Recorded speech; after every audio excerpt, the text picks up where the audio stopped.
Hi everyone, welcome to our channel learn with Shannu.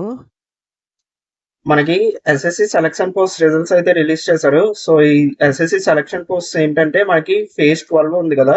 So SSC phase 12. So ఈ examination results అన్నమాట ఇవి. మనకి total post వచ్చేసి 2049 posts అయితే ఉన్నాయి. అండ్ ఈ ఎగ్జామినేషన్ డేట్స్ అనేవి 20, 21, 24, 25 అండ్ 26th ఆఫ్ జూన్ అయితే కండక్ట్ అయింది ఎగ్జామినేషన్ అనేది. సో మనకి టోటల్ 3 లెవెల్స్ లో అయితే ఎగ్జామినేషన్ కండక్ట్ అయింది. సో ఫస్ట్ వచ్చేసి graduate level and next intermediate +2 level అన్నమాట. +2 level and next 10th base మీద కూడా మనకి ఎగ్జామినేషన్ అయితే కండక్ట్ అయింది. సో ఈ 3 లెవెల్స్ వాళ్ళకి రిజల్ట్స్ అయితే మనకి రిలీజ్ చేశారు. సో మనకి ఎగ్జామినేషన్ ప్యాటర్న్ వచ్చేసి ఫస్ట్ అయితే రిటన్ టెస్ట్ ఉంటుంది. సో ఇప్పుడు మనకి రిజల్ట్ వచ్చింది రిటన్ టెస్ట్ రిజల్ట్ అన్నమాట. ఈ రిజల్ట్ లో ఎవరైతే క్వాలిఫై అయ్యారో వాళ్ళకి మళ్ళీ స్కిల్ టెస్ట్ అయితే ఉంటుంది. సో ఈ స్కిల్ టెస్ట్ ఏంటంటే మనకి టైపింగ్ టెస్ట్. ఈ టైపింగ్ టెస్ట్ అయితే మనం క్వాలిఫై అవ్వాల్సి ఉంటుంది. అప్పుడే మనకి జాబ్ అనేది ప్రొవైడ్ చేస్తారు. ఓకే, సో ఆ రిజల్ట్స్ ఎలా చెక్ చేయాలో ఇప్పుడు ఈ వీడియోలో అయితే మీకు చూపిస్తాను. మీరు క్రోమ్ లో ఎస్ఎస్సి ఫేజ్ 12 రిజల్ట్స్ అని అయితే సెర్చ్ చేయండి. సో సెర్చ్ చేసిన తర్వాత మీకు కొన్ని వెబ్సైట్స్ అయితే కనిపిస్తాయి. ఇందులో నాగరాజ్ జోష్ అనే వెబ్సైట్ ఉంది కదా. సో ఈ వెబ్సైట్ ని అయితే విజిట్ చేయండి. అండ్ రిమైనింగ్ వెబ్సైట్స్ లో కూడా పెట్టారు, కానీ మనకి ఆ రిజల్ట్స్ అనేవి డైరెక్ట్ గా అయితే మనకి డిస్ప్లే అవ్వట్లేదు. సో ఈ వెబ్సైట్ లో అయితే డైరెక్ట్ గా రిజల్ట్ పీడిఎఫ్ అనేది డిస్ప్లే అవుతుంది. సో ఈ వెబ్సైట్ ని అయితే విజిట్ చేయండి.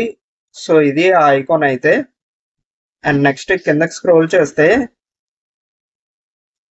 సో ఇక్కడ మీకు మెరిట్ లిస్ట్ పీడిఎఫ్ అని కనిపిస్తుంది కదా.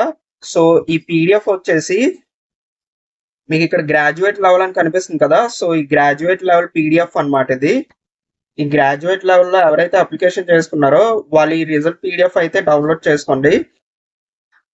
అండ్ 12th క్లాస్ లెవెల్లో ఎవరైతే అప్లికేషన్ చేసుకున్నారో ఆ రిజల్ట్ కోసం ఈ లింక్ ని అయితే క్లిక్ చేయండి. ఇక్కడ పీడిఎఫ్ క్లిక్ హియర్ అని కనిపిస్తుంది కదా, మెరిట్ లిస్ట్ అని. సో దీని మీద అయితే క్లిక్ చేయండి. అండ్ 10th లెవెల్లో అప్లికేషన్ చేసుకున్న వాళ్ళు ఈ లింక్ మీద అయితే క్లిక్ చేయండి. So 10th level click here అని ఉంది కదా, సో దాని మీద అయితే క్లిక్ చేయండి. మీ రిజల్ట్ అనేది డిస్ప్లే అవుతుంది. అండ్ పీడిఎఫ్ డౌన్లోడ్ చేసుకున్న తర్వాత మీకు ఇలా అయితే మీకు పీడిఎఫ్ ఓపెన్ అవుతుంది. సో ఫోన్ లో అయితే మీకు ఆల్రెడీ ఇక్కడ సెర్చ్ బాక్స్ అనేది వస్తుంది. సో ఆ సెర్చ్ బాక్స్ లో మీ రోల్ నెంబర్ కానీ మీ నేమ్ కానీ ఎంటర్ చేసి మీ రిజల్ట్ అనేది చెక్ చేసుకోవచ్చు. ఒకవేళ మీ రిజల్ట్ అనేది మీ నేమ్ కానీ మీ రోల్ నెంబర్ కానీ డిస్ప్లే అవ్వకపోతే మీరు ఎగ్జామినేషన్ క్వాలిఫై అవ్వలేనట్టే. సో ల్యాప్టాప్ లో ఎవరైతే చెక్ చేస్తున్నారో వాళ్ళు Ctrl+F మీద క్లిక్ చేయండి. Ctrl+F మీద క్లిక్ చేస్తే మీకు ఇలా సెర్చ్ బాక్స్ అనేది ఓపెన్ అవుతుంది. సో ఇక్కడ మీ రోల్ నెంబర్ కానీ నేమ్ కానీ ఎంటర్ చేయండి. అప్పుడు మీకు ఈ రిజల్ట్ అనేది డిస్ప్లే అవుతుంది, ఇక్కడ హైలైట్ అవుతుంది. ఫర్ సపోజ్ నేను ఇక్కడ ఒక నేమ్ అయితే టైప్ చేస్తున్నాను. సో SHAN అనే వర్డ్ నేను టైప్ చేశాను. సో ఆ వర్డ్ కి సంబంధించిన లెటర్స్ అనేవి మనకి ఇట్లా హైలైట్ అవుతున్నాయి. ఒకవేళ మీ రిజల్ట్ అనేది డిస్ప్లే అవ్వకపోతే మీరు ఎగ్జామినేషన్ క్వాలిఫై అవ్వలేనట్టే. సో ఈ రిజల్ట్ అయితే ఇట్లా చెక్ చేసుకోవాలి.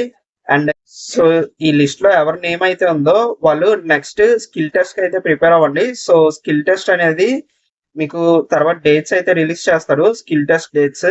సో మనకి స్కిల్ టెస్ట్ అంటే టైపింగ్ టెస్ట్ అన్నమాట. మనకి డేటా ఎంట్రీ స్పీడ్ టెస్ట్ లో 35 వర్డ్స్ పర్ మినిట్ అయితే రావాలి. సో అప్పుడు మనం ఆ స్కిల్ టెస్ట్ అనేది క్వాలిఫై అవుతాం. సో ఈ రిజల్ట్ అయితే ఇట్లా చెక్ చేసుకోవాలి. Thank you all. Thank you for your love and support. Please like, share and subscribe our channel. Thank you all.